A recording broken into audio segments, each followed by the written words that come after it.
Hello everyone, how are you all? I hope everything is well and fine. Welcome to our course on ethics, integrity and aptitude. This is the 15th session. Alright, let's quickly start with the recap. In the last session, we were finished with emotional intelligence. So what were the last parts that we discussed? First, we discussed the impersonal management. That is the concept given by Max Weber, wherein role of emotions were diminished, right? And there was a concept known as man as a machine. Then we understood personal management, why it is needed in a country such as India. We saw by examples, right? We need citizen centric focus by the bureaucracy rather than rule focused. Of course, rule needs to be followed, but somewhere just if we want to create a just society, then we need fairness rather than objectivity, rather than pure objectivity. And we have discussed about this in depth twice or thrice, that why pure objectivity is not good for a country like India. Because civil servants are not just bureaucrats, they are change agents. They need to focus on development. Then, utility of emotional intelligence and administration. 6 points we discussed: effectiveness, work-life balance, ethical decision making, relationship management, handling extreme situations, and managing complex environments. Okay. Then we saw what is the meaning of emotional intelligence in Indian context. We have two famous concepts known as Nishkam Karma and Sthit Pragya. We discussed both of them. Both of them come from the Indian mythologies. So, if you quote these two in your examination, it will create a distinct impression rather than putting foreign concepts, foreign in the sense concepts given by the Western world. It is just a simple advice, it is not a bias against anything. Wherever beneficial, we can use both concepts, Indian and Western. Since this is an exam in Indian context, Indian culture, that is why I am telling you to prioritize this. Although emotional intelligence is not purely Western or Indian concept, but examples can be focused because these, you don't need to explain these. The biggest benefit of using common examples is that you don't need to explain them. Then we saw Indian versus Western concept of emotional intelligence. Then we came to the dark side of emotional intelligence. That is where it has been used to manipulate people rather than create meaningful changes in people's life. How to improve emotional intelligence? There are 7 points which we discussed in this. Alright, only 3 are mentioned here in the revision slide. Other 4 are there in the previous slide. Please go and revise if you have not done it yet. Then we saw, obviously, because then we saw emotional versus intelligent quotient. Why? Because no discussion on emotional intelligence is complete without this. So we understood what is the difference between these two, and we understood what is EI. In the end, we understood what is EI, EQ and IQ. So in administrators in Indian context, where it can be inculcated at the recruitment stage, training stage and evaluation stage.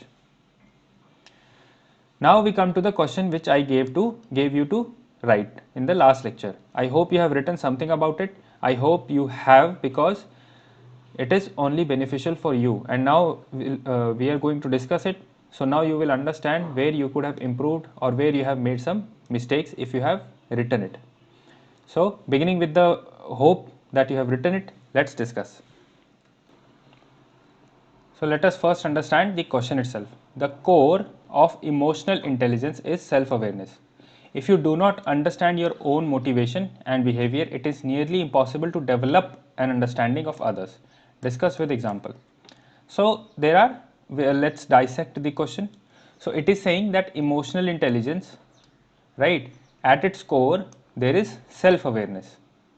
And if you do not understand your own mind, or let's say your own motivations and behavior, basically your own mind, you will not be, able to understand others. Now we need to tell this by example. So first we need to prove, or basically it is proved only, that it is the question itself is saying the core of emotional intelligence is self-awareness. Now we need to prove it by examples, by giving the importance of self-awareness. We don't have to prove this necessarily because it is obviously understood. Now we have to prove that how self-awareness helps us understand others. That is the question. So we will follow the structure, obviously: intro, body and conclusion. In intro, you can define, start with simple definition of EI, and self-awareness. Then in body, we need to discuss the importance of self-awareness, and basically conclusion will be reiterating of this fact only, that it becomes easier to manage and perform better if you are self-aware. Okay, so let's start. Coming to the introduction part, you can straight away start with defining emotional intelligence and self-awareness. So I'm going to dictate the definitions, kindly write them. So emotional intelligence is the ability to understand,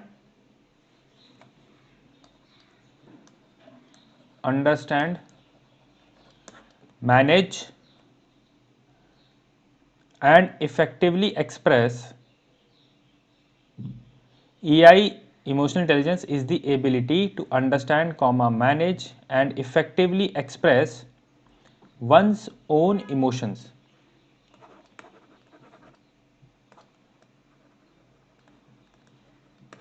and navigate successfully the emotions of others, for a productive purpose. That is very important. So EI is the ability to understand, manage and effectively express one's own emotion and navigate successfully the emotions of others for a productive purpose. Emotional intelligence has 5 components.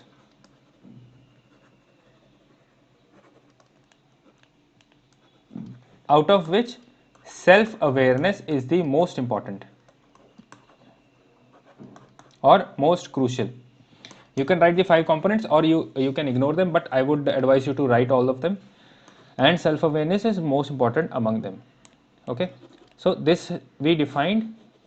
by this we defined the emotional intelligence.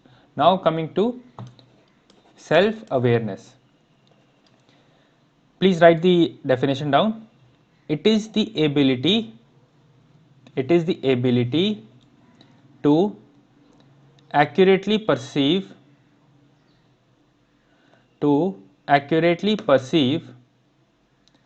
our own emotions, strengths, limitations, motivation, and understand how they affect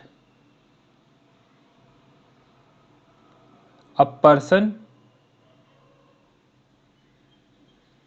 and shape their behavior. So self-awareness is the ability to accurately perceive our own emotions, strengths, limitations, motivation, and understand how they affect a person and shape their behavior. So self-awareness is basically knowing yourself, right? So you understand how you behave, what are your motivations, will greed affect you, will happiness affect you, how much happiness affects you, what kind of happiness you want, right? So such things you will understand when you think in your own mind, when you think about your own mind. So this is the way you can start. Now coming to the body part, here we just need to discuss the significance and then some examples and then conclude. Significance is, let's discuss quickly. It helps in self-evaluation.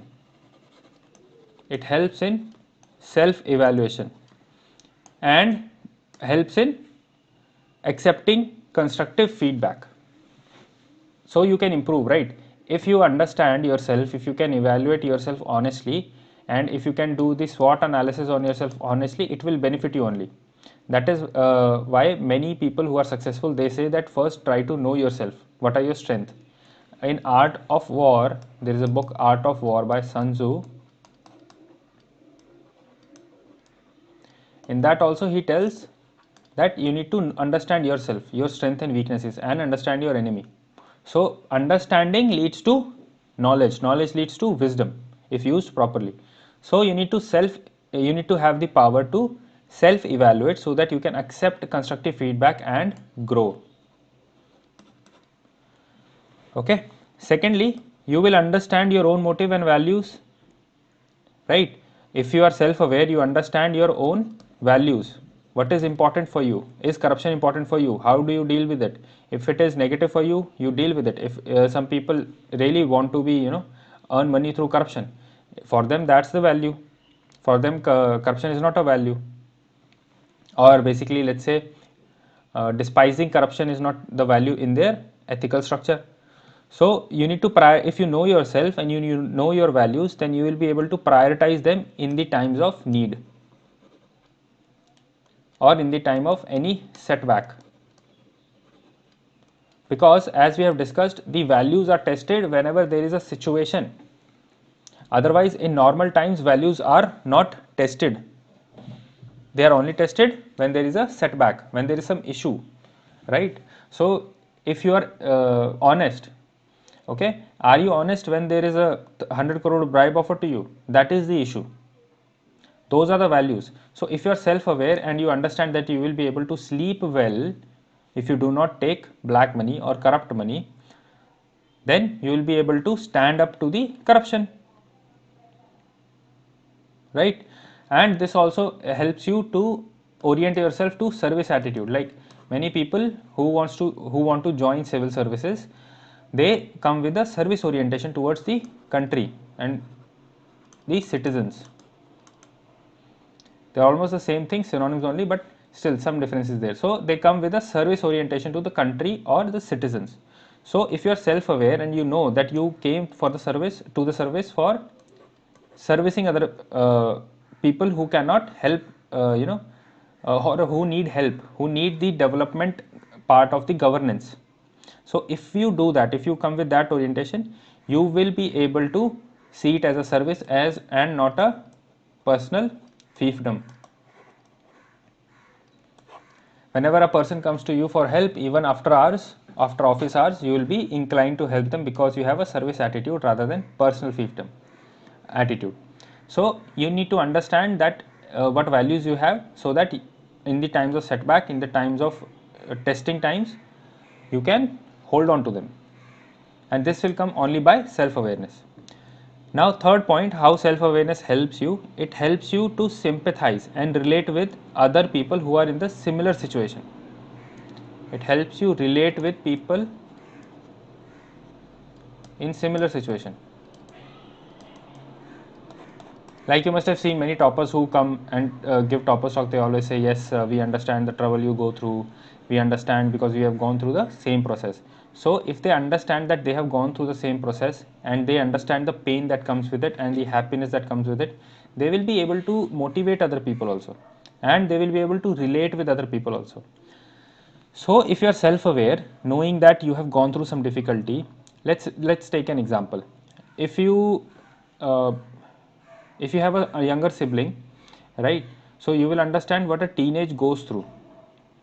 Okay, let's say there is a elder sister. She is 30 years old, and she has a younger sister or younger brother who is, let's say, 10 years younger, 20 years old.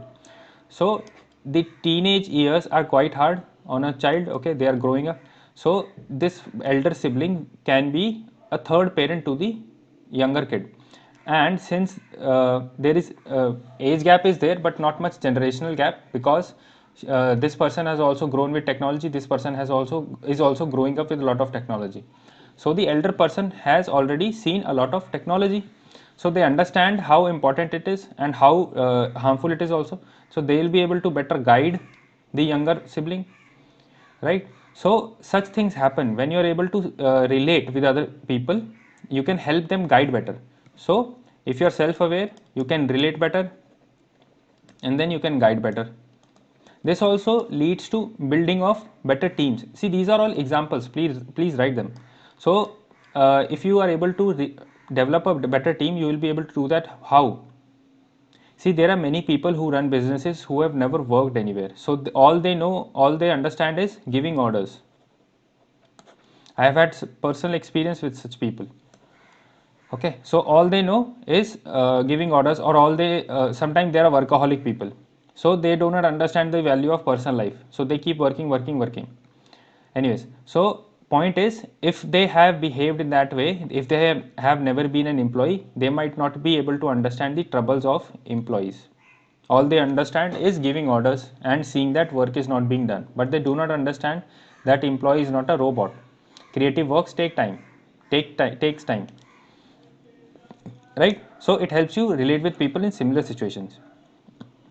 Okay, next, it creates more sensitivity towards others. Okay, it creates sensitivity towards people who have limitations.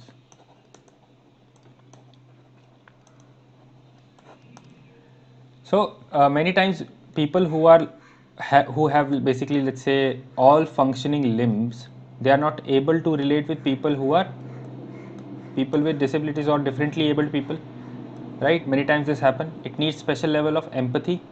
So if you are self-aware and you understand that sometimes even though you have all the four limbs of your body, you have everything intact, still in your mind you might not be capable enough. Okay, so best example is Stephen Hawking. Even though he was not abled by the body, but his mind was beyond many normal people, right? He was like 1 percentile of the smart people in the world, in the 1 percentile. So if you understand what other people go through, or if people have limitations, because you know that you have limitations. So there is a very famous quotation that we see the world as we are. So if we understand that we have limitations, then we will understand that other people also have limitations. Okay, and we will be more kind towards them. We would be kinder. We would try to understand their situation.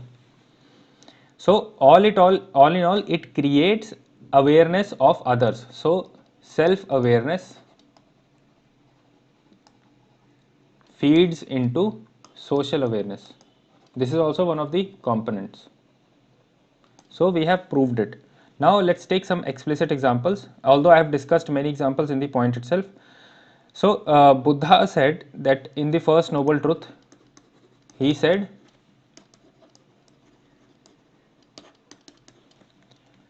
that you need to understand yourself.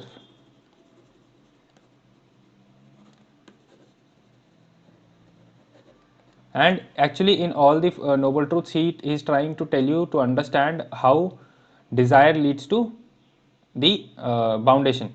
So in the end, he wants you to understand that first you understand yourself, you understand what type of needs you have, what type of greed you have.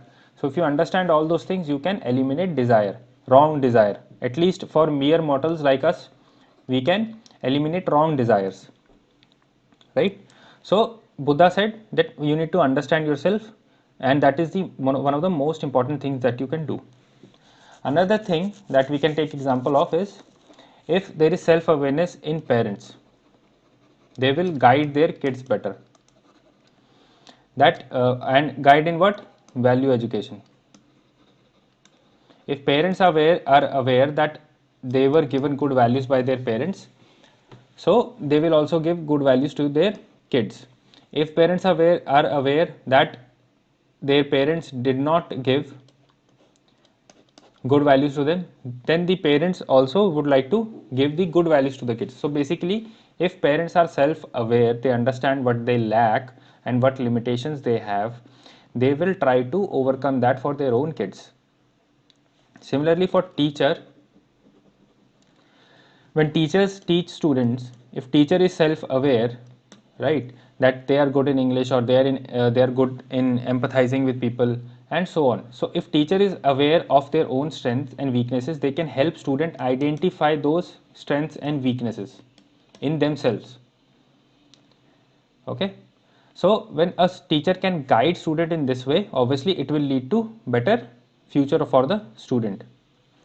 Similarly, if there is an employer, like I've discussed this already, if they are self-aware and they understand that not always things go the right way, and if they have emotional intelligence towards themselves, that is, they can control their anger, when a junior does something wrong. So rather than shouting at the person, if the person is good at emotional intelligence, they can guide them. Okay. There's a famous incident that there was a pilot, a famous pilot, I forgot the name. He was, this is like 1960s type thing. So he was flying. Okay. I, okay, forget the date, but I just know that even he was flying, fuel started leaking, and later on but he was able to successfully land. Point was that the later, after investigation, people came to know that the boy who was responsible for filling the fuel did not tighten the cap properly. Okay, so rather than shouting at the boy and scolding him and firing him, the pilot actually taught the person, taught the boy how to fill and secure the tank on his own plane rather than the official plane. So this is what emotional intelligence, that you understand how things can go wrong and people can make mistakes. So if you're a good employer, who is a good employer? If you talk to your friends and if you ask them who is a good employer, the person who tries to understand, right? And whenever if you have been working or if you have worked any time before, you understand that a person, the boss who has family, is more likely to understand if you give family reasons for a holiday. Why? Because they are they are self-aware that yes, some issue, I face this issue while taking care of the family, so the other person also might be facing these same things. So these were the examples. Now in conclusion, you can simply say that yes, we have proved that self-awareness is a significant part of understanding others, and self-awareness helps us to manage emotions not just in ourselves but in others. So it is an essential ingredient of emotional intelligence. Another example you can take here is work pressure. If there is work pressure at office, if the person brings it home and takes it out on wife or husband and their children or child, is this emotionally intelligent reaction? No, right?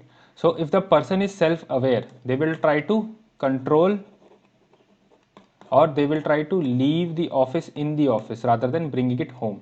This is a concept called as compartmentalization. You don't bring the troubles from home to office and vice versa. Although yes, we are humans, sometimes things will spill over, but that spilling over from home to work and the reverse, it will happen less if you are emotionally aware. All right. So such things you need to understand before writing this answer completely, and in the end you need to conclude that yes, self-awareness is the critical component in understanding others. Okay, so this is the answer, and that's all for this answer writing.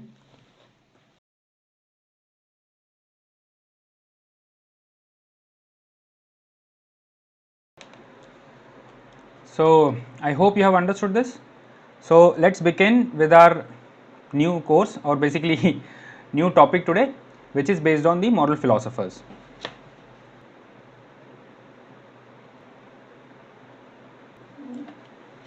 Contribution of moral thinkers and philosophers from around the world. This is our unit number 5. So before starting off, I would like to tell you that we are not going to study in depth all of these philosophers. That is, we are not going to go in the vertical depth. We are going to see the widest possible ideas of one thinker. Also, we do not need to do a lot of thinkers. The thinkers which I am going to teach you all have diverse ideas, right? So they have told how to live different in a different way. So this will tell you basically how to approach an answer in a different way. If some question comes on, let's say, happiness, so you can differentiate between the happiness told by Plato and by Aristotle. So in this way, I've tried to incorporate different thinkers so that you get different perspectives, which will give you an edge over other aspirants. So let's start with our unit 5. First, I have divided all these things into timelines like ancient, medieval and modern, right? So we can understand serial wise. Basically, we can go chronologically. Okay, so let's try to understand that the dominant ideas which are there in our world right now, right, in especially in ethics, the dominant ideas which are there in ethics, they are because of such great individuals. That is why we are studying about them, because just because of their ideas and their actions, just because of their ideas and actions, they have fundamentally changed the way we live, right? Anyways, this is one of the most important point which you need to know. Secondly, before starting, we need to understand that these people come from different ideas, or they come from different social and cultural backgrounds, but still there is something common between them. There is something common between them, which is they believed in themselves, they believed in their thoughts, they believed in what way, in the way they thought, right? And they acted with conviction on their ideas, right? So they believed in themselves, and then they acted on them also, on those beliefs. Secondly, these people refused to conform,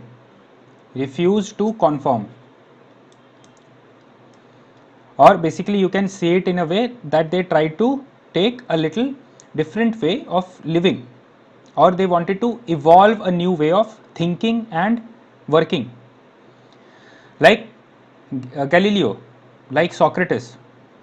So these people, what they tried, they refused to conform to the current ethos of values, Buddhism, right? Mahavir, okay, Gautam, Siddharth, right? What he did, what these two do, these two did, Gautam and Mahavir, they tried to change, and they actually succeeded also to change the current scenario which was going on in their own time. So they refused to conform with whatever they did not like, and they believed and acted in their beliefs. They believed in themselves and acted with conviction on those beliefs. So because of these two reasons, what came was new knowledge, new values, right, which made human society better. That is why we are trying to read about them. That is why UPSC wants you to study these, because through studying these thinkers, they want you to understand how you can influence other things, or how you can become better like them. All right. So like I told you before, I have categorized all these in for the sake of understanding. I have divided them in timelines, like ancient, medieval, modern. And before discussing every thinker in their time period, I will tell you about, let's say we are discussing about ancient thinkers, so I will tell you about the culture which was prevalent in that time, so that you can understand that thinker much better, right? So anyways, list is not exhaustive, but I have selected very diverse people who will give you a very diverse different ideas, so that it will open up your mind. The why we need to cover them, so that we become basically acquainted, or basically we understand their ethical ideas. Please understand, I am going to discuss only the ethical ideas, not the political, not the social, right? On the ethical ideas, on how to behave right, on how to achieve good things in life, or how to behave in the right way. All right, so let's start now. I hope you have received a good base, right? Why we need to study this, and the way we will study this. I have selected very diverse thinkers. I'll give you a brief introduction about them, not about them, about the culture and social life they lived in, okay? And then we will understand their ethical ideas. I have tried a new approach in this session, wherein I will teach everything through a diagram. So please pause the video, first draw the diagram, and then when I will explain things, please write the main points which I will tell you. Okay, all right. So let's start with the ethics in ancient time. So whenever in the ancient times, society was small scale society. Let me just change the ink color. Okay. So ethics in ancient time was not as such, like there is ethics. Okay, they didn't study ethics because there was some subject ethics. Okay, they just wanted to discover social norms. right? So as such, I am just telling, this is just an introduction, that as such in ancient times there was no ethics as a subject. What they wanted to know was how a virtuous life is possible, and virtues are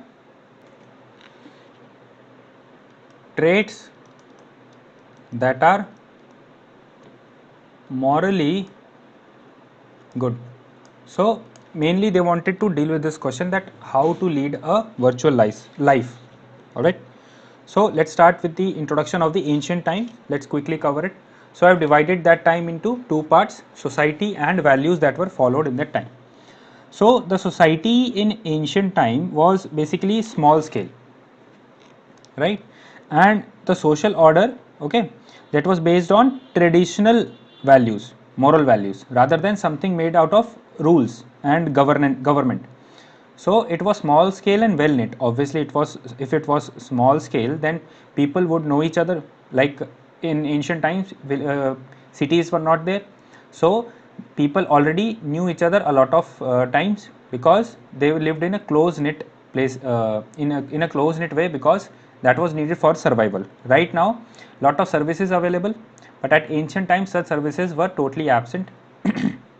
Okay, so social relations were strongly integrated due to this, because it was a small scale society. Okay, then the public life, coming to the second point in society, the public life was considered an extension of private life. What that means is, the values, okay, of cooperation, etc., used to structure the public life. Like at home you cooperate with your spouse, with your children, so that thing was flow, that you thing used to flow into the public life also, right? The values of cooperation, obligation, community values, okay, taking care of each other. All right. And whenever there was some issues, basically the morality was so deep in people, okay, that if somebody did something wrong, they were punished if they did something morally wrong. Okay, so they expected you to behave the same way you behave in private life.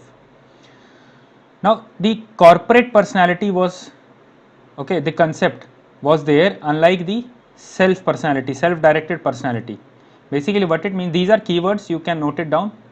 Corporate personality was there, rather than modern self directed personality, which is there right now. Self directed personality is what we behave in today's world. So according to it, see, the individual's action, okay, they were accounted or accountable by divine power, and divine power will punish, and they will face consequences and retribution in future time, or even in next life, because a lot of time justice was not prevalent, because these societies did not have such people who would uh, provide justice to them. So karma theory in Hinduism, it is example of this only. Okay, so this is the way the society was built at that time. Now coming to the values that were followed, see, the values mostly came from religion, because you must have read it in ancient India. The values or morality came from, or the gods were whom?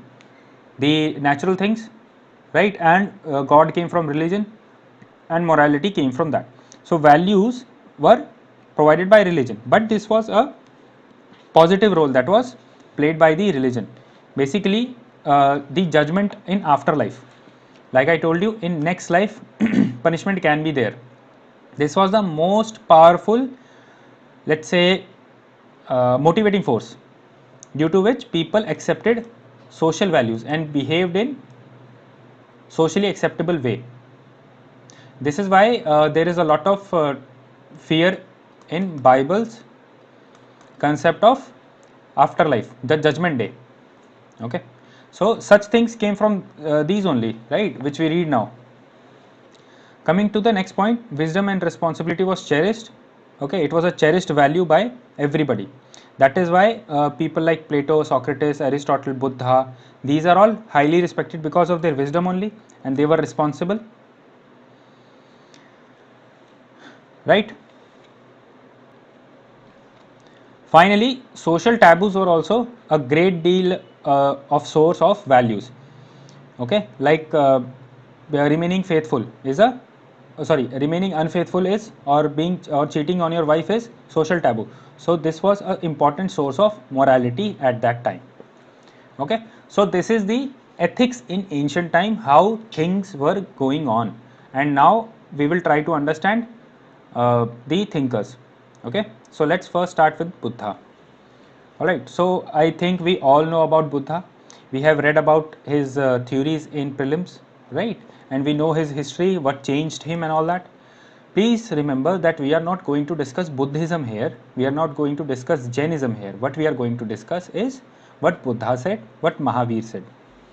Okay, so we all know that he was born as Siddharth Gautam in a royal family of Nepal, right? So when he was age 29, almost, okay, he was awakened, not awakened, but he was something inside him changed, and he moved out of his palace life and wandered a lot and became enlightened after a lot of struggle.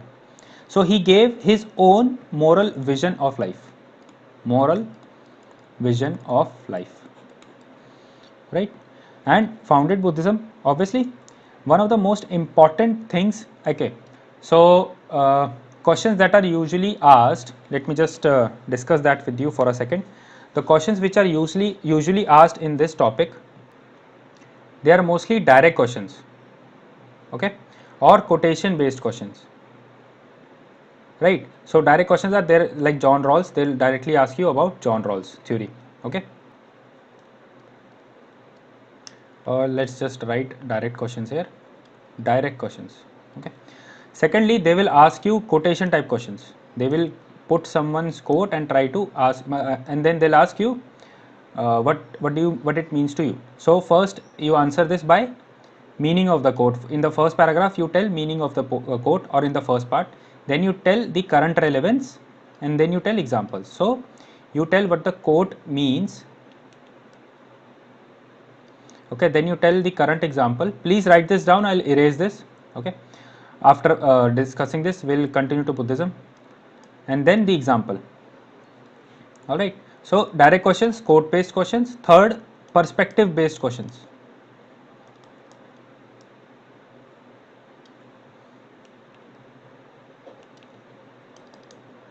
Type of questions, okay. So direct questions, quotation based, and perspective based. Perspective based means your opinion will be asked,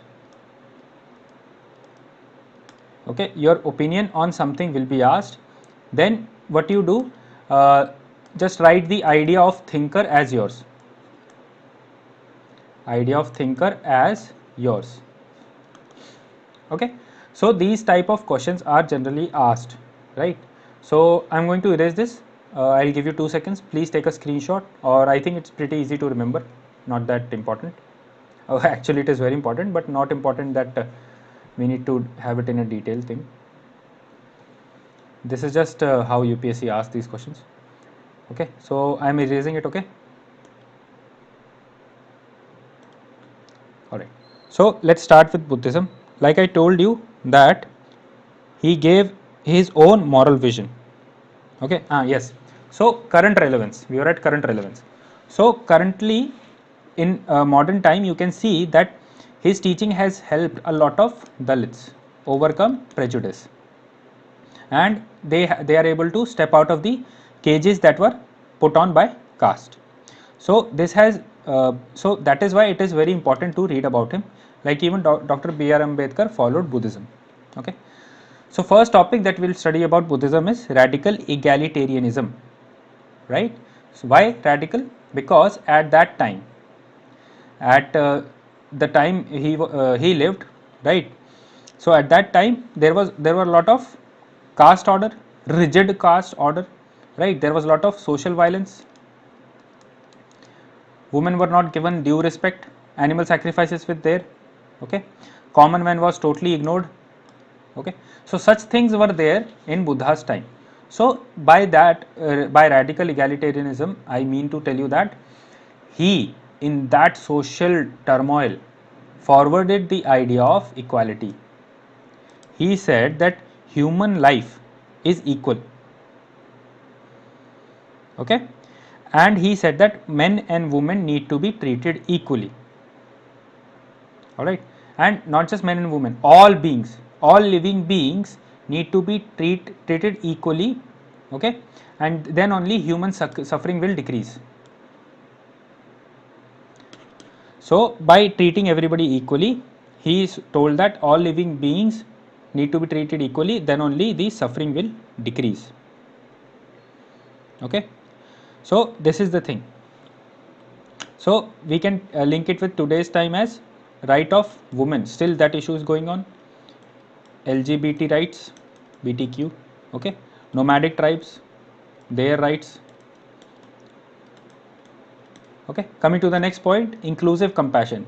Almost the same thing, and this applies to this section also, right? So again, like during his time, we know that there was so much caste violence, caste rigidity, right? So this affected his mind a lot. Okay, and he was all the more disturbed by the sickness, suffering of life and death. So due to this, due to so much suffering in the world, he understood that only way out is compassion to all living beings. Okay, so with compassion you will be at peace, he said, and the other person who receives the compassion will also be at peace. Dr. B.R. Ambedkar famously said that I was born a Hindu, I will not die as a Hindu, right? So he converted to Buddhism also because of this feature that it included everybody in that religion. The Buddhism included everybody in the religion. It did not separate anybody. So that came from Buddha only, right? Okay, so these are the social ethics that he provided to people. Okay, but he also worked on personal dimension of ethics, right? He wanted people to live good life, he wanted them to practice virtue, he wanted people to do meditation. Here he focused a lot on self awareness, and where we have read self awareness in emotional intelligence, it is one of the component. So if you understand social awareness, then only you will be able to help others. We have seen this, right? So self awareness is knowledge of oneself, right? So then he told that happiness is myth. Happiness is myth, because the happiness he was talking about was absolute. He said the happiness you get is something of a drug. Okay, he did not use obviously the same words, but he said that happiness that which you get is because of attachment only, and attachment is the cause of suffering. Okay, so basically he was talking about nirvana, the spiritual happiness, happiness beyond normal day to day happiness. Okay, so what we refer to happiness is basically absence of suffering.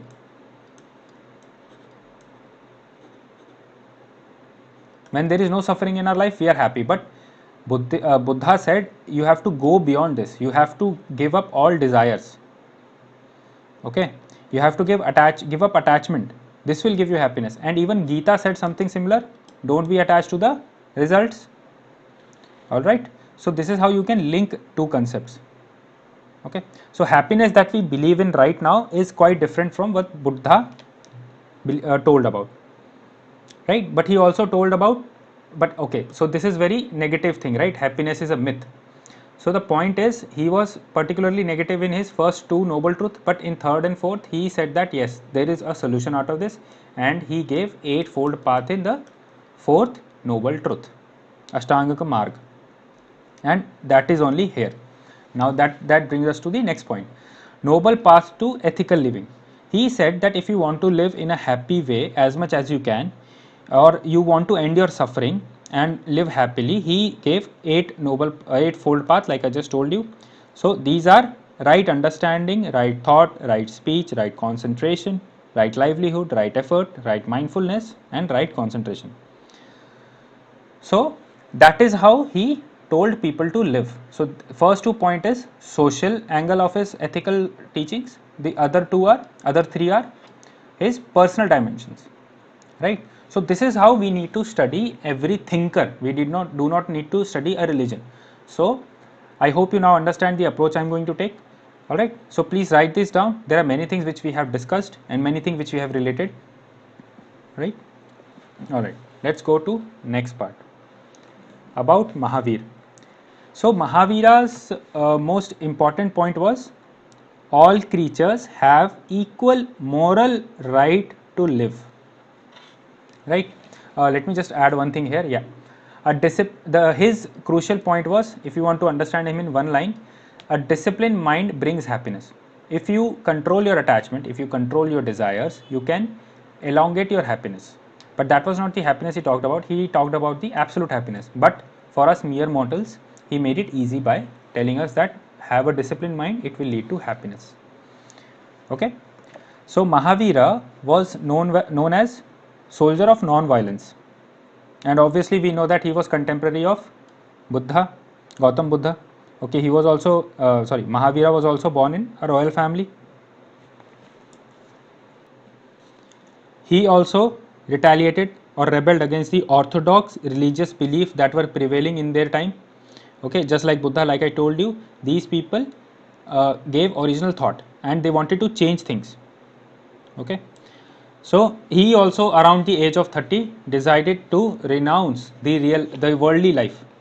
Okay, and basically went into spiritual search. Okay, main funda about him was that human life, okay, is full of a lot of creatures, but these creatures are not just humans, they are also animals, also plants, insects, and these creatures also have equal standing as humans.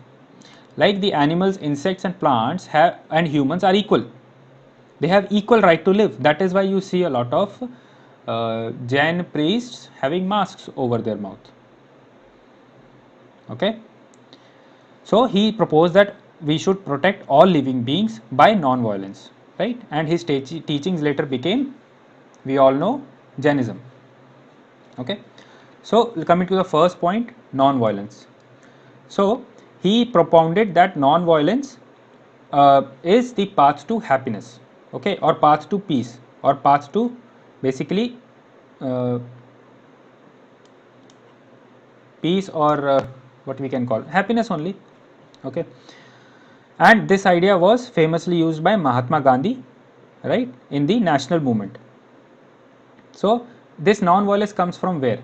He said that all creatures have equal moral right to live.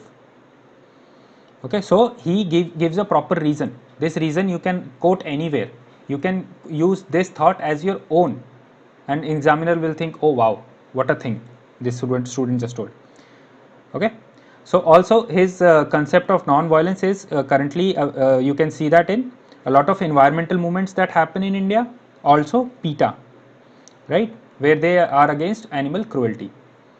Okay, second point was second thing, important thing he told was about self discipline. He said that lack of discipline makes a person or takes a person away from truth. Lack of it takes you away from truth and proper path, the righteous path which you need to follow. So he wanted people to follow non-violence with discipline, non-stealing with discipline, and non-attachment, so that your well-being will increase or should increase. So he told people not to steal, then told about non-violence, okay, non-attachment for overall well-being. Then he said that truthfulness is the highest personal virtue. I have told what is virtue. So he said that satya, the uh, basically not lying, right? So describing, he actually gave 5 pearls of wisdom. So non-stealing, non-violence, non-attachment, truthfulness, these are all part of that only. Okay. So he said that truth is an essential quality which needs, okay, to be in a person, okay, for basically achieving what? Happiness or moksha. Okay. Then we come to universal love, and another concept here I would like to discuss with you, anekantvad. So basically, this is one of the most important contributions of Jainism to the world, because here they told that every viewpoint of reality is true in its own sense. There is a famous story about the elephant, right? Excuse my horrible drawing. Okay, so a person was touching the trunk of the elephant. Okay, other person was touching the tail, tail. Another one was touching the legs, another was touching the back. So there were 7 people who were touching different part of the elephant. So they described the elephant in 7 different ways. That person who was holding the tail told that it's a rope. One who was holding the leg told that it is a uh, tower. Okay, or let's say khamba in Hindi, pole. So with this example, Jainism tried to explain, or Mahavira tried to explain, that if reality is elephant, then people have a lot of different views about reality, and they are all correct in their own individual way. So how I can use this in current life? Tolerance, and that leads to universal love. So, and the connection is like this. Okay, so sarva dharma sambhav, how it will happen? It will happen only with tolerance. Okay, respect of other religions can happen by tolerance only. So he emphasized non-violence, right? So that is obviously related to universal love. Okay, so this is why he propounded universal love, so that peace remains in society. All right, I hope you have understood this. So Mahavira, okay, told basically things are non-violent. In his agenda, things are non-violent, and that leads to a lot of things. Do not steal, do not lie. He said that even thinking about lying is violence. Okay, so in universal love, he tries to tell that you need to understand everybody, and that power will come from universe, that loving love will give you that power to understand people and be tolerant toward each other. So very much practically applicable in our life right now, right? So let's come to the next one. Confucius. All right, so his main point was, the most critical thing that he said was, I want you to be everything that's you. Okay, he wants, or I want you to be everything that's you, deep at the center of your being. So basically, Confucius wanted you to understand yourself and become what you are.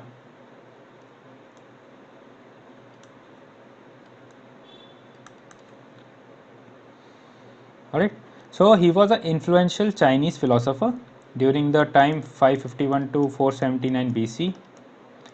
He proposed an ethical model of family, okay, and public interactions. So he did 3 main things. He proposed the ethical model of family, secondly, public interactions,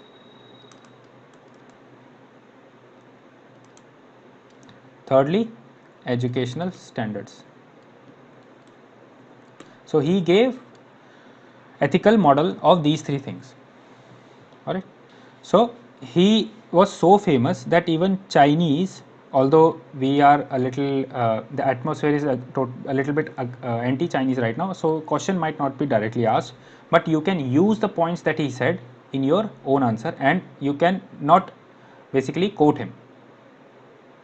So he wanted to revitalize society by instilling respects for traditions, rituals.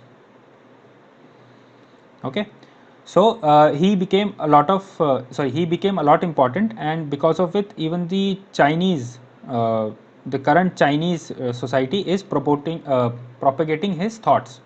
Okay, founding or making schools on his own teachings. So let's see his thoughts that he gave. Okay, so first of all, he said that family should be valued, which was also said by Indian thinker Thiruvalluvar.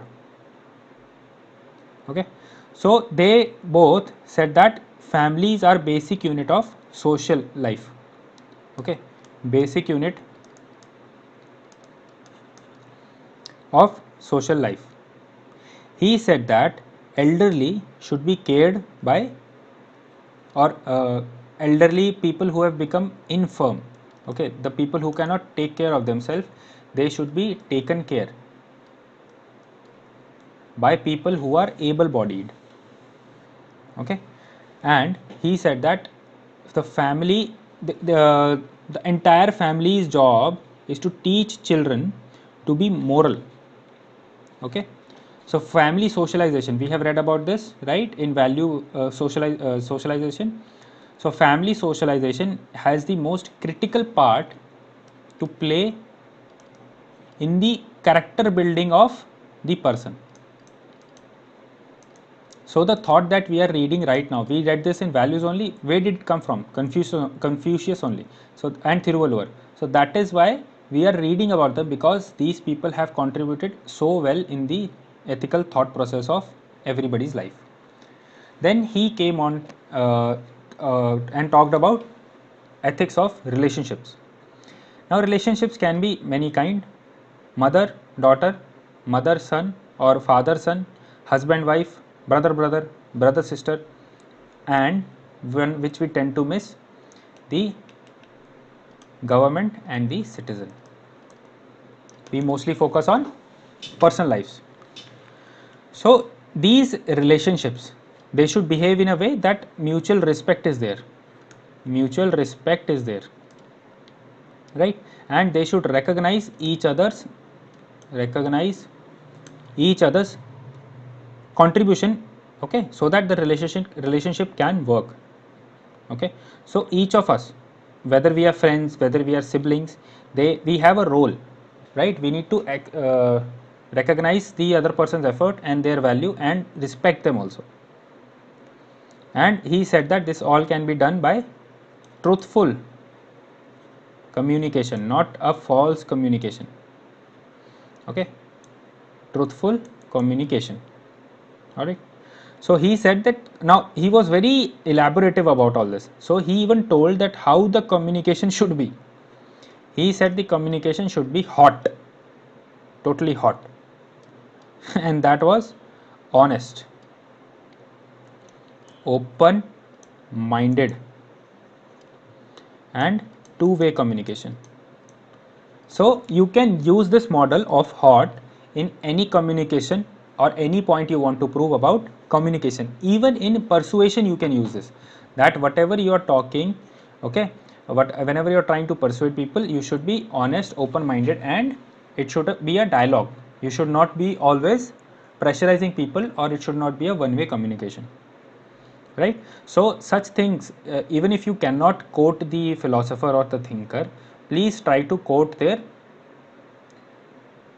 ideas, okay, and you can make them your own ideas and then use it in a way that is applicable to the answer. Please always focus on relevancy. Don't insert quote or anything unnecessarily or in a forced way, because examiner will come to know about it and they will not give you the proper marks. So the next one was, he said that people must learn to act ethically.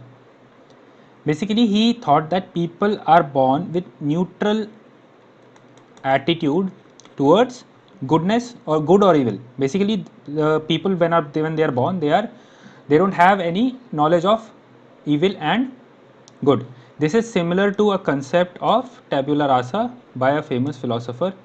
You don't need to know the name, but you can search about this concept. Basically it means that a person is born with a clean slate, and when the person grows up, interacts with the society, they develop the personality. So this also is related to nature versus nurture debate, right?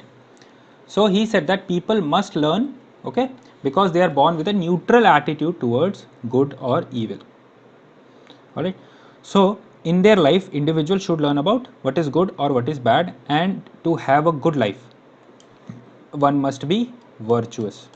So these ancient thinkers talked a lot about virtue. Okay. So how they can act, they can be virtuous by education. He focused a lot on education. So education is the means of attaining ethical behavior.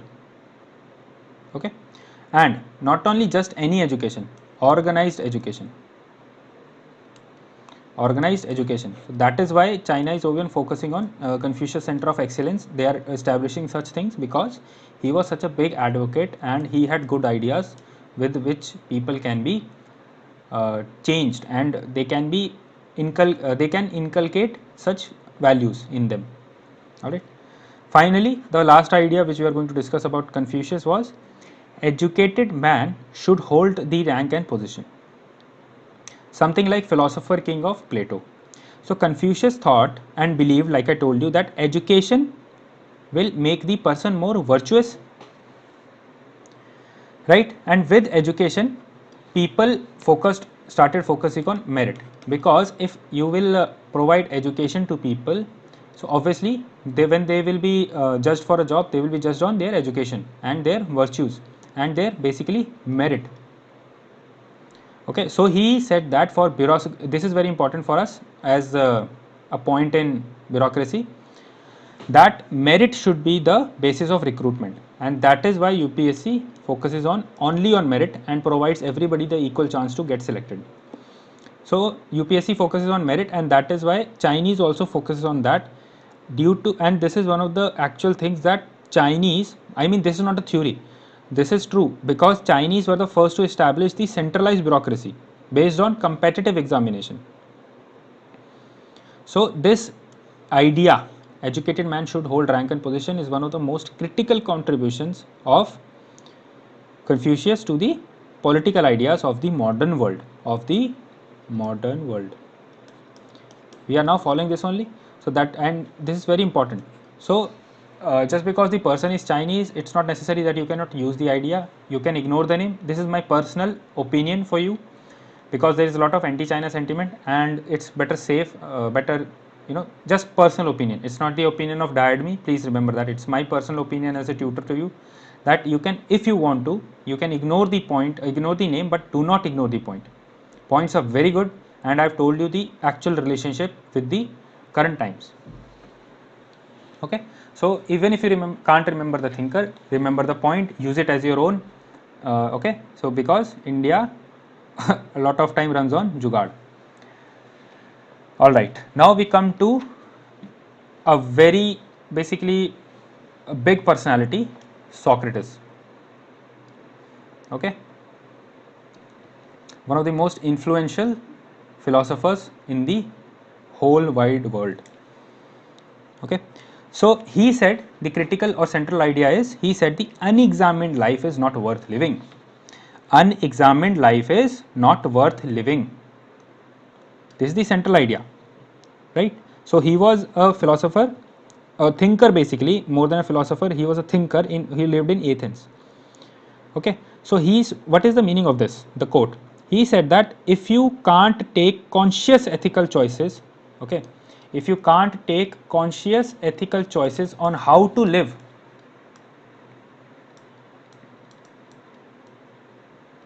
please keep writing, pause the video, keep writing, okay, because this is a lot on discussion. Mainly you will remember this, and in exam you need to write 1 or 2 lines. So whatever I am discussing with you, write what is relevant for you, because I am discussing a lot. So write what is relevant, and please make this diagram also. This will help you. I have tried to take a lot of patterns of diagram, as you can see, different types. So with this, there was an intention to give you an idea how even in ethics you can draw diagrams, which we promised you, right? So this is how I'm going to take the whole this chapter, the unit 5th, in this way only. Okay. So he said that if you can't take a conscious choice, okay, so if you can't take a conscious choice, ethical choice on how to live, okay, so that will lead to a failure on your part, because you will not be able to live a life which will be fully human, a fully human life. So basically he said that people who lived an unexamined life, that is, they did not take conscious ethical decisions about how to live, they failed to live a life that allowed them to become fully human. Basically you are not using your whole potential of human life if you do not act ethically. Okay. So basically he believed that people could make conscious ethical decision all the times by transcending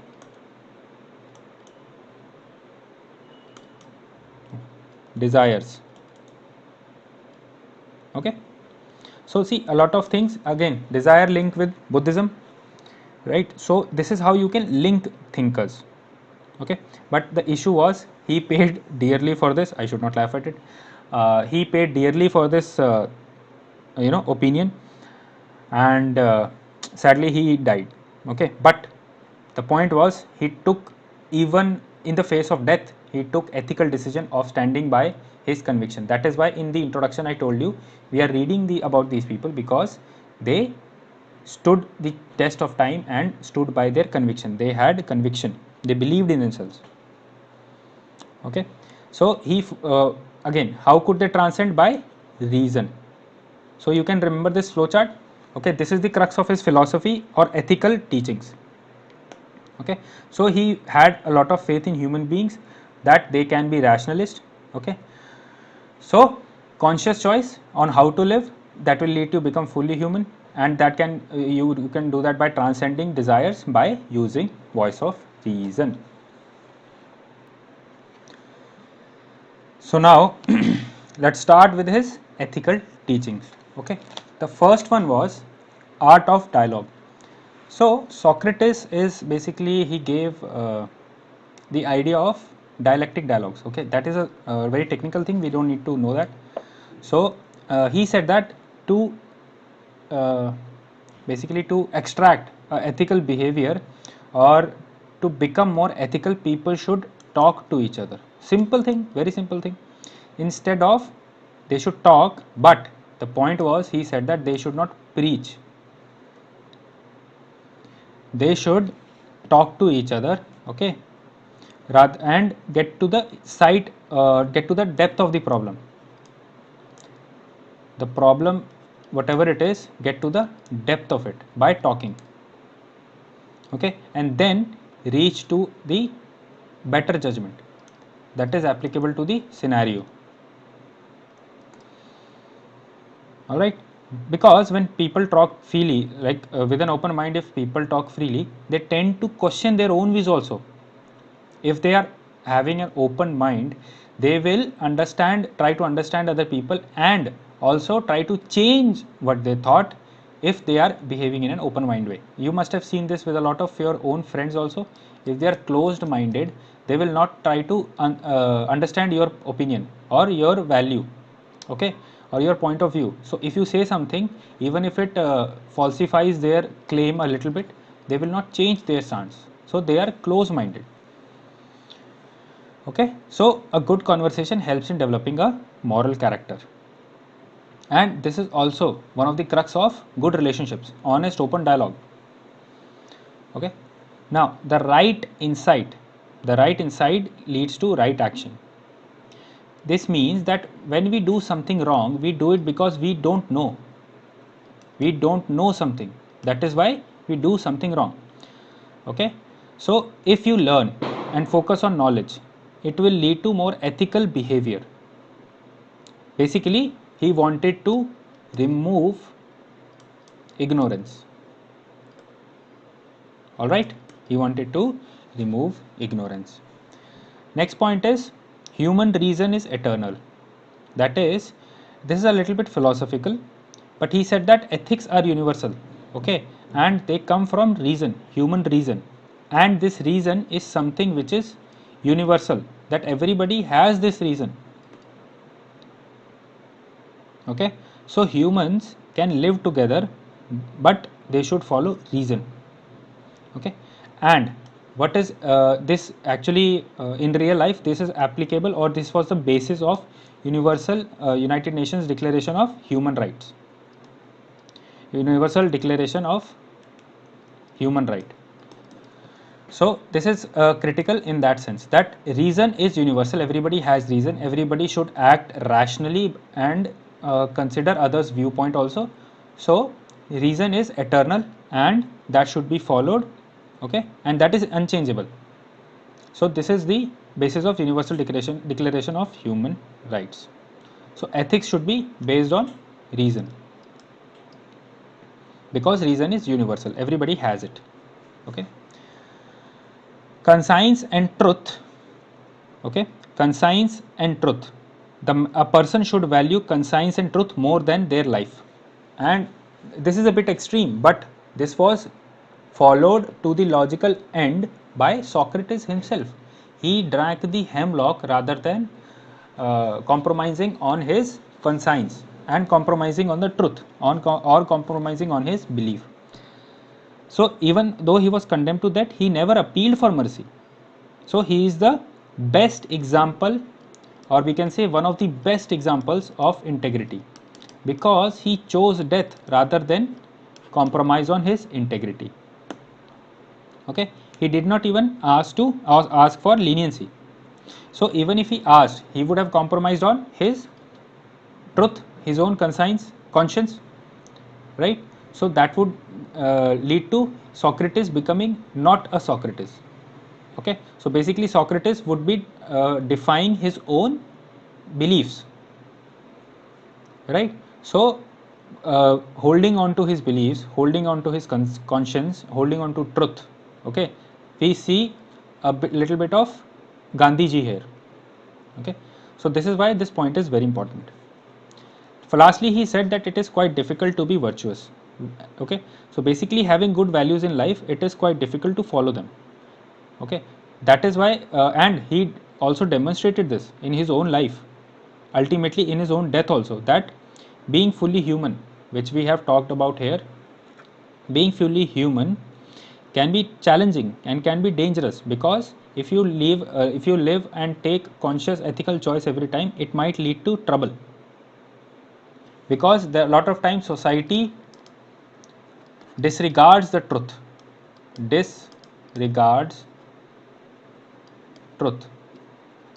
Okay, so such that is why many honest people are ostracized, right?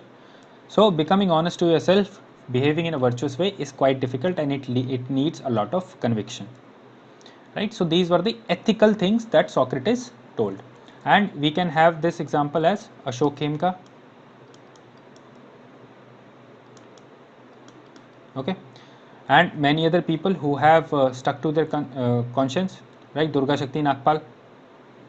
Okay, all right. Now we come to next thinker, Plato. Now Plato said, the crux, one of the main points, he said that human beings are cave dwellers in a play of shadows. This is a bit philosophical. We'll understand the concept. Okay, so he was contemporary of Socrates and his student also.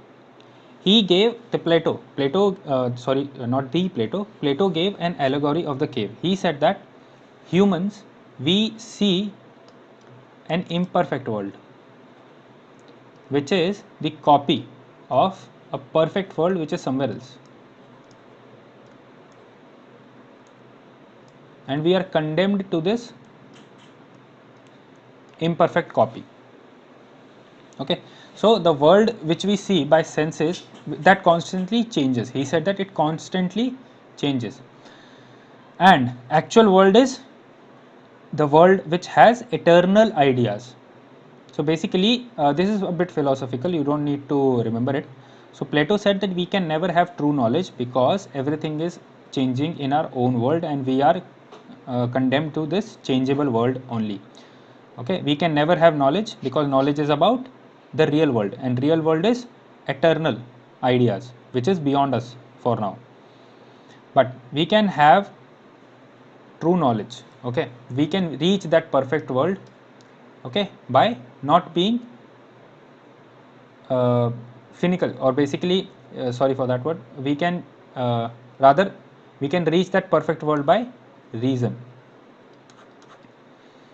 Okay, by not being irrational, by not being emotional all the time. Okay, so a lot of time you will see the focus of thinkers is on reason, right?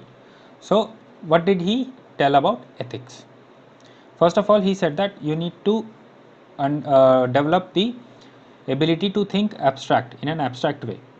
Okay, so he said that or abstract thinking is basically thinking about concepts like values. Values are not concrete things.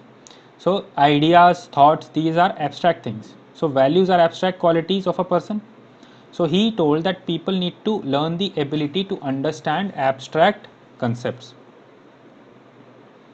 Okay, because he thought that abstract thinking is essential for ethical reasoning. If you cannot understand values, if you cannot understand ethics, if you cannot understand emotions, right, you will not be able to, or if you do not have imagination, you will not be able to become ethical. That was his thinking. Example which we can have is Albert Einstein used his abstract thinking only for benefit of science. He used to do a lot of thought experiments. These were very famous, because of which he landed on partially responsible for this, his thought experiments, because obviously he could not measure the speed of light, okay, and calculate all this. So that was his mental thought process, imagination, able to relate to abstract concepts. So values are abstract qualities, right, which we have read about. Okay, so for higher learning, abstract thinking power is needed. Okay, next thing he said that the world we live in is imperfect. Our world is not imperfect, which I also already told that it's an imperfect copy. Okay, why it is imperfect, that is important, because it constantly changes. It constantly changes. He thought that the perfect world is something which does not change, which is perfect. Okay, all right. So this is the part where he said that world we live in is imperfect. Okay, and one thing which we can relate from it is let's say aesthetic things. Why we crave for beautiful things? Because our world is imperfect. Okay, so that is why we crave for perfect things, aesthetic things which are beautiful. All right, that is why we want to have a moral society which is just. We want a perfect world. Perfect world will be morally just society. So this is the reason, because Plato said that our world is imperfect and we need a perfect world. So that is why we focus on lot of beauty, ethics and moral development of society. Then he said that we experience, this is the third point actually, he said that we experience our conflicts which are inside our mind by during the ethical decisions. Okay, when we take ethical decisions, we face inner conflicts. So in his magnum opus, his very important work called Republic, he said that humans have three tendencies. Human minds have three tendencies: appetitive, which is desire; spirited, okay, which is basically emotions, okay, and then reason, rationality. So desires, emotions and reason. So when we make a choice, whenever you want to buy a watch, whenever you want to buy a mobile, whenever you want to go on a trip, whenever you make such choices, even if you want to be let's say non-corrupt, so whenever you take a decision, you encounter all three in your mind, which creates moral dilemmas. We are going to read about these moral dilemmas, okay, especially a lot in case studies. So moral dilemmas arise out of these things. Okay, so he also gave you solution. Solution was focus on reason. See, from now you can understand that whenever you're facing dilemma, focus on reason. You should have emotions also in that, so that you become fair and not just objective.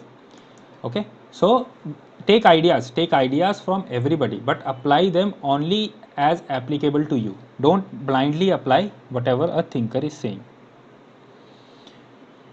Okay, so we should be focused on, we should give primary responsibility of decision making to our reason rather than appetitive desires. Okay, finally he said that state policy should be based on justice and equality.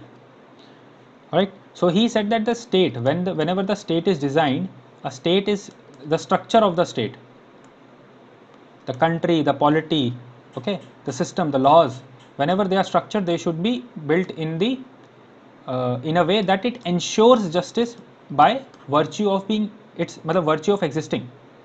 What I mean is that whenever there is a structure, political structure, it should lead to justice whenever due process is followed, rather than new laws are created all the time to ensure justice.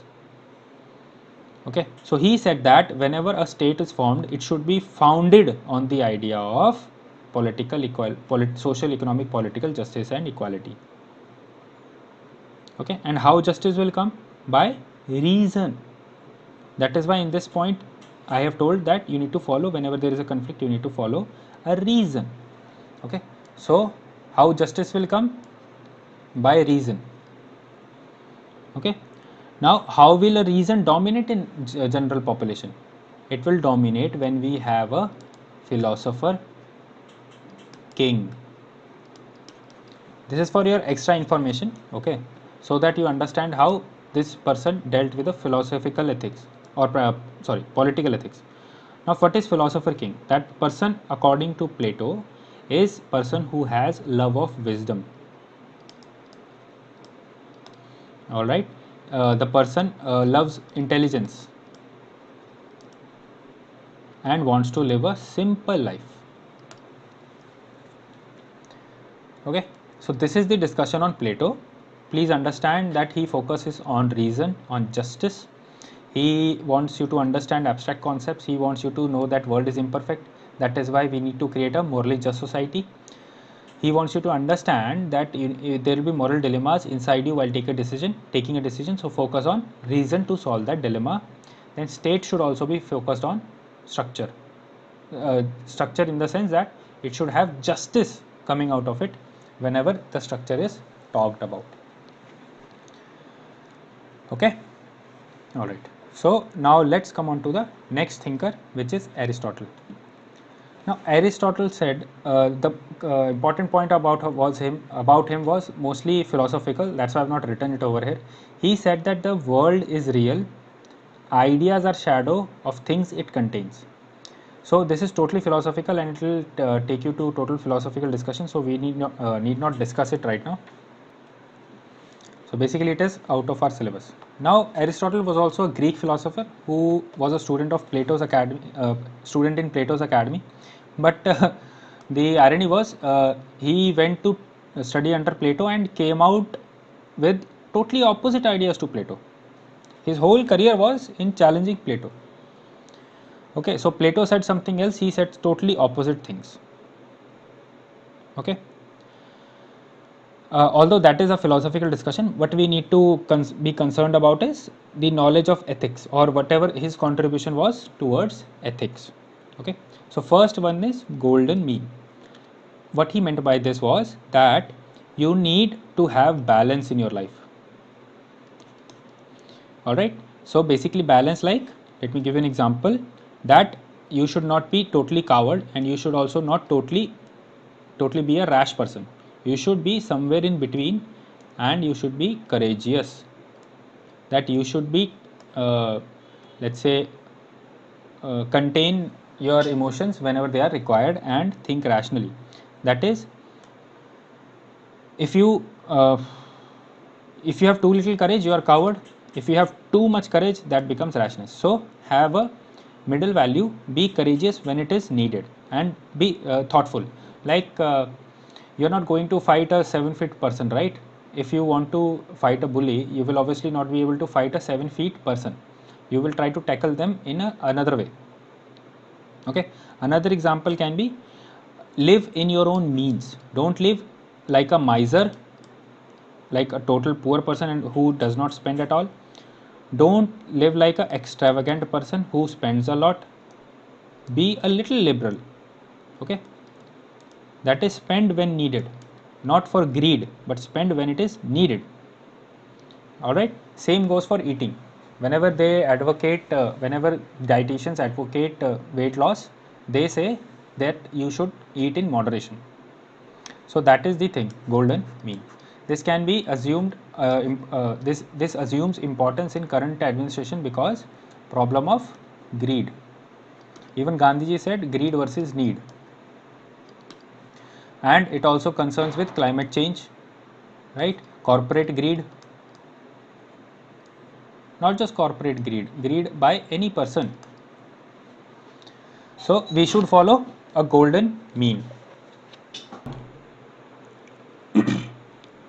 So coming to the next thing, he said that happiness is an important goal or the important end of ethical development of a person.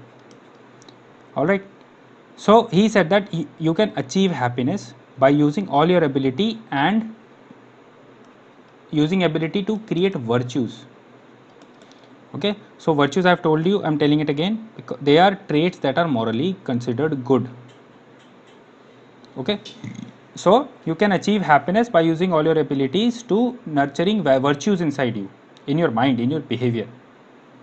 All right, he said that like Maslow's hierarchy of need, Aristotle at that time told that there are three different virtues in good people. In good and successful people, there are three distinct, let's say, virtues, okay, that makes them happy. All right, then he told that there are three, okay, first let us see three virtues. Okay, three virtues. Okay, temperance, which is balance basically, magnanimity, big heart, being magnanimity, basically having a big heart, okay, helpful, honesty. Okay, so not just these three, but lot more virtues can be developed, okay, which will lead to happiness. Then he said that there are three forms of happiness. Okay, great and successful people have these virtues. He also told that there are three forms of happiness. All right, which can be, let's say, you make a okay, anyways. So the first form is wherein you focus on pleasure. You focus on pleasure and enjoyment like a materialistic person. Second form of happiness is where you are a responsible citizen. Responsible citizen. Third form of happiness is of a thinker and a philosopher. Alright, so then he said that when you are able to achieve all the three, then you will find true happiness and fulfillment. Alright, so then he said that moral goodness is result of habit. So Aristotle said that it takes time. He understands this. Okay. All right. Yeah. One thing, when you achieve all these three forms of happiness, you achieve eudaimonia. Okay. Basically, the highest happiness, as you can call it. Okay. So coming to the moral goodness, he said that okay, he understood that it takes time. It takes time. Okay, to become morally good. It's hard being virtuous all the time. It's hard. It takes patience, it takes courage, it takes fortitude, and sometimes you don't have these things, so you develop them. So again, many people lack virtues, so you develop them, but once you develop, you will become a happy person. Okay, and then he said that it's the responsibility of, okay, so the people who can create virtues, people who have virtues, they are morally good, and it's their responsibility to teach people who lack virtues. All right, so basically people who lack virtues should be considered unfortunate rather than evil. Okay, and not evil, and they need proper guidance. Again, focuses on education, right? Guidance and education is provided to those people who do not have virtues. This can be relevant in let's say if you are handling a prison, so you will see those people as unfortunate rather than evil, so you will try to help them, you will try to increase their fortune. Okay, so remember this property or this feeling whenever you are dealing with some people who have done something wrong. Last point, he said that to be persuasive, okay, Okay, responsibility of the learned man is to be persuasive. What does he mean by that? He said that persuasion is extremely important for a thoughtful person if he or she wants to reach people, if he or she wants to make people understand his or her views. Okay, so basically thoughtful person needs to have persuasion to reach people who are needed to be convinced for a good cause. So if you want to convince people for a good cause, use persuasion. Okay, so in the end he said that knowledge empowers the learned man or a woman. Okay, and then the unlearned person. All right, so you have a responsibility. If you are learned person, you have a responsibility to persuade the ignorant that you need to come to the knowledge, you come to the light of knowledge. All right, and one of the most crucial things for persuasion, okay, he said you need to use 3 devices, which are ethos,